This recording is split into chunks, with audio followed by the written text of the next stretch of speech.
নির্ণয়। আজকে আমরা দেখাবো ক এর মান কিভাবে নির্ণয় করতে হয়। অর্থাৎ একটা গাণিতিক বাক্য এখানে দেওয়া আছে, দেখো সেখানে ক যোগ 9 সমান 15। অর্থাৎ এই ক এখানে একটা মান আছে, ওইটার সাথে 9 যোগ করার ফলে 15 হয়েছে। এখন আমাদের এই ক এর এখানে কত আছে সেটা বের করতে হবে। তো দেখো কীভাবে আমরা এই অঙ্কগুলো সমাধান করি। তো একটা কথা মনে রাখতে হবে, যেইটা আমরা মান বের করব ওইটা সবসময় এই সমান চিহ্নের বাম দিকে থাকবে, আর বাকি সংখ্যাগুলো আমরা ডান দিকে পাঠিয়ে দিব। দেখো এভাবে আমরা খুব সহজেই করতে পারি।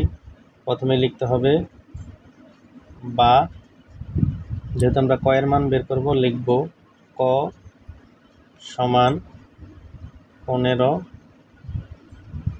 এরপরে দেখতে হবে যে সংখ্যা যদি যোগ আকারে থাকে তাহলে এখানে ডান দিকে যাবে বিয়োগ আকারে, আর যদি গুণ আকার থাকে তাহলে যাবে ভাগ আকারে। অর্থাৎ আমরা এখানে দেখতে পাচ্ছি 9 এর সাথে যোগ, অর্থাৎ এখানে আমরা ডান দিকে পাঠাবো বিয়োগ আকারে এই 9কে।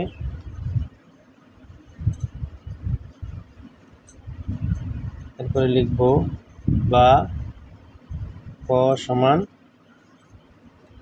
এই 15 থেকে 9 বিয়োগ করলে উত্তর হয় 6।